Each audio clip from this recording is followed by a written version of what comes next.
दोस्तों नमस्कार, मैं राम सूरत यादव। आज जैसा कि आप सभी देख रहे हैं कि इस समय प्रयागराज में जिस तरीके से अतिक हत्याकांड घटना घटी और उसमें जिस तरीके से पुलिस विभाग का फेलियर पाया गया, उसको लेकर के कानून व्यवस्था पर पूरे देश में चर्चा का विषय बना हुआ है। और यही नहीं, जिस तरीके से कानून व्यवस्था की एक तरीके से पोल खुली है और कानून व्यवस्था जिस तरीके से योगी राज में फेलियर साबित हुई है, उसको लेकर के बड़े बड़े राजनीतिक पंडितों ने भी स्पष्ट कहना शुरू कर दिया है कि योगी राज में यह बहुत बड़ी जो है पुलिस विभाग की फेलियर है। और जिस तरीके से एक इतना बड़ा अपराधी एवं माफिया और उसको जिस तरीके से रात में 10:30 बजे जो है कानून अस्पताल में ले जाते हैं मेडिकल कराने के लिए, और वो भी जो है पैदल उतार करके जिस तरीके से उसको टहलाया जाता है और उसके साथ जिस तरीके से घटना घटती है और पुलिस की तरफ से कोई भी जवाबी कार्रवाई नहीं की जाती, उसको लेकर के बहुत सारे सवालों को जन्म देती है, खासकर कानून व्यवस्था पर।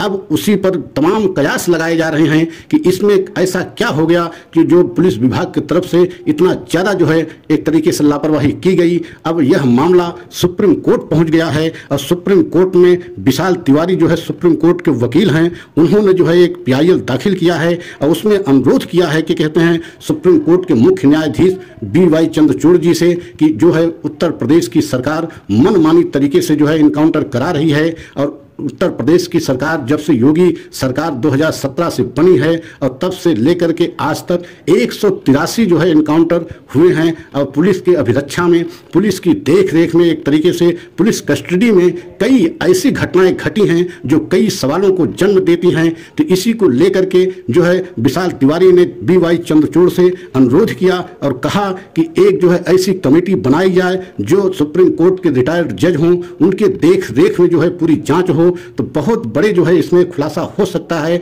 और इसी में नहीं बल्कि जो 183 इनकाउंटर हुए हैं खासकर पुलिस के द्वारा, वह भी बहुत सारे इनकाउंटर जो है संदेह के दायरे में हैं। और सुप्रीम कोर्ट के किसी रिटायर्ड न्यायाधीश की देखरेख में उनके जो है नेतृत्व में कोई कमेटी बनाई जाएगी और उनके द्वारा अगर जो है जांच कराई जाएगी तो ये निश्चित है कि पूरे जो है सच देश के सामने आएगा। और जिस तरीके से कानून व्यवस्था पर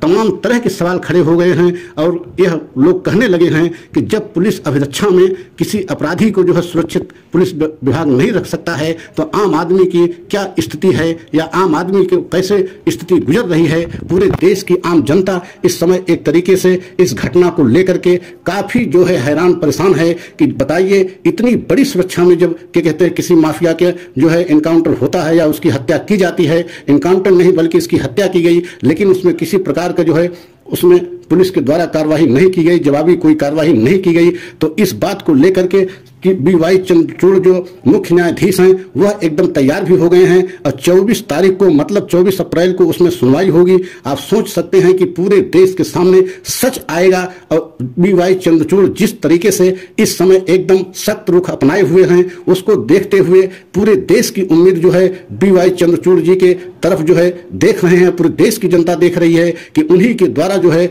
अतीक का राज पूरा खुलासा होगा। और पूरे देश के सामने अगर ये सच आएगा तो ये निश्चित है कि बहुत बड़े बड़े इसमें अफसर जो है नपेंगे और कई ऐसे राजनेता भी इसमें फंस सकते हैं जो कल्पना नहीं किया जा सकता कि इसमें किन किन राजनेताओं का हाथ है। क्योंकि ये तो निश्चित है कि जिन शूटरों ने यह घटना को अंजाम दिया है वह सिर्फ मोहरा हैं, उनके पीछे उनका आका, उनका जो है मालिक कोई और है। क्योंकि उनके द्वारा जो है जिस तरीके से इनको जो है घटना को अंजाम दिलाया गया है, इन शूटरों को कुछ भी जो है इस विषय में जानकारी नहीं है। और जिस तरीके से अब उनको जो है रिमांड पर लिया गया है और उनसे भी पूछताछ हो रही है, लेकिन ये अलग विषय है कि पुलिस रिमांड पर लेकर के पूछताछ कर रही है, लेकिन सच्चाई और असलियत तो सुप्रीम कोर्ट में BY चंद्रचूड़ के सामने ही राज खुलेगा। क्योंकि कई ऐसे सवालों को यह घटना जन्म दिया है कि जब उन सवालों को अपने हिसाब से BY चंद्रचूड़ जी पूछेंगे तब उसमें एकदम सभी जो है चेहरे बेनकाब होंगे। आप कल्पना नहीं कर सकते कि जिस तरीके से ये घटना को अंजाम दिया गया है,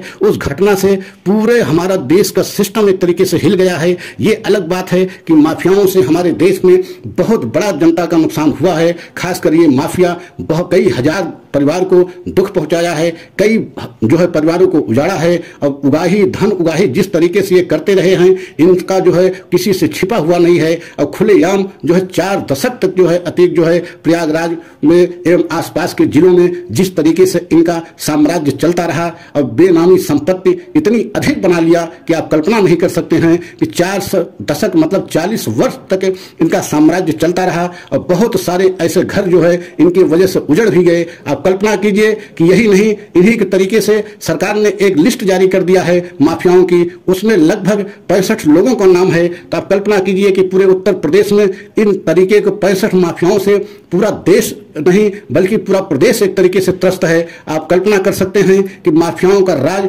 अब धीरे धीरे खत्म हो रहा है और होना भी चाहिए, क्योंकि प्रदेश की जनता इनसे बिल्कुल जो है परेशान थी और जनता चाह भी रही है कि माफियाओं का अंत हो और होना चाहिए, क्योंकि जिस तरीके से ये माफिया अपने साम्राज्य को इतने समय तक जो है चलाया और बेनामी संपत्ति बेअथाह और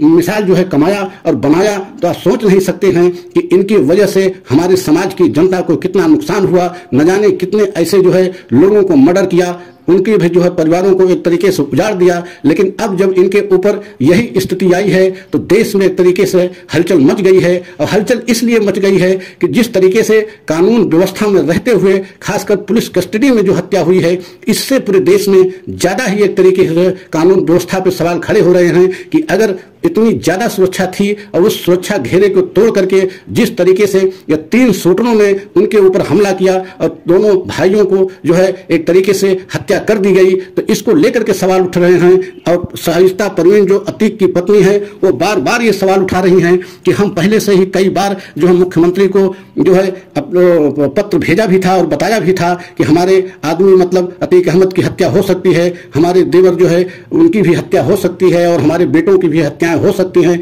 इस बात को लेकर के शाइस्ता परवीन जो है एक तरीके से इस समय फरार भी चल रही है, क्योंकि उमेश हत्या कांड का मामला में वांछित हैं। लेकिन आप सोच सकते हैं कि बेटे के जनाजे में भी शाइस्ता परवीन शामिल नहीं हुई और न ही अपने आदमी अतीक अहमद के जनाजे में शामिल हुई। तो आप कल्पना कीजिए शाइस्ता परवीन कहाँ छिपी है और क्यों छिपी है, इसका कारण क्या है। जब उसको मालूम है कि उनका आदमी या उनका बेटा इन सब मामलों में नहीं था तो उनको पुलिस के सामने या प्रशासन के सामने आकर के असलियत बताना चाहिए। लेकिन अभी भी शाइस्ता परवीन का कोई अता पता नहीं है और कहां पर हैं कुछ भी पता नहीं है। आप कल्पना कीजिए जिसका बेटे का जनाजा निकला हो, जिसके आदमी का जनाजा निकला हो और उसमें भी जो है वह पत्नी न शामिल हो, इसका मतलब है कि इतनी बड़ी पीड़ा को सहते हुए वो कहां पे छिपी है, छिपने का कारण क्या है, राज क्या है, ऐसा कौन सा राज को छिपाई हुई है। क्या उसको ऐसा डर लग रहा है कि उसकी भी हत्या हो सकती है, ऐसे उसको लग रहा है और यही कारण है कि इसी वजह से छिपी है। ये सब खुलासा बाद में होगा। लेकिन जिस तरीके से अतीक के मामले को जो है सुप्रीम कोर्ट में पहुंचा है, अतीक का मामला जो है सुप्रीम कोर्ट में PIL के माध्यम से दाखिल हुआ है और उसको दाखिल करने वाले विशाल तिवारी हैं एडवोकेट सुप्रीम कोर्ट के, और उन्होंने जो है हाजिरी लगाते हुए अनुरोध करते हुए BY चंद्रचूड़ से अनुरोध किया है कि महोदय इसमें जो है बहुत बड़ा राज खुलेगा अगर इसकी आपके द्वारा जो है जांच हो जाए या आपके आदेश से जो है यहाँ सुनवाई हो जाए, तो इसमें बहुत ऐसा राज खुलेगा जिसमें बड़े बड़े अफसर फंस सकते हैं और बड़े बड़े नेता भी इसमें फंस सकते हैं। अब इसी बात को लेकर के BY चंद्रचूड़ जो मुख्य न्यायाधीश हैं वो तैयार भी हो गए हैं और 24 अप्रैल को इसमें सुनवाई होगी। मतलब 24 अप्रैल का दिन बहुत बड़ा होगा जब कोई न कोई बहुत बड़ा आदेश आएगा खासकर सुप्रीम कोर्ट से, क्योंकि इस समय जिस तरीके से सुप्रीम कोर्ट एकदम रुख अपनाए हुए है, सख्त रुख अपनाया हुआ है, उससे पूरे देश की एक तरीके से आशा और उम्मीद बढ़ गई है कि वहां से कोई न कोई ऐसा राज खुलेगा जिससे इस माफिया से जुड़े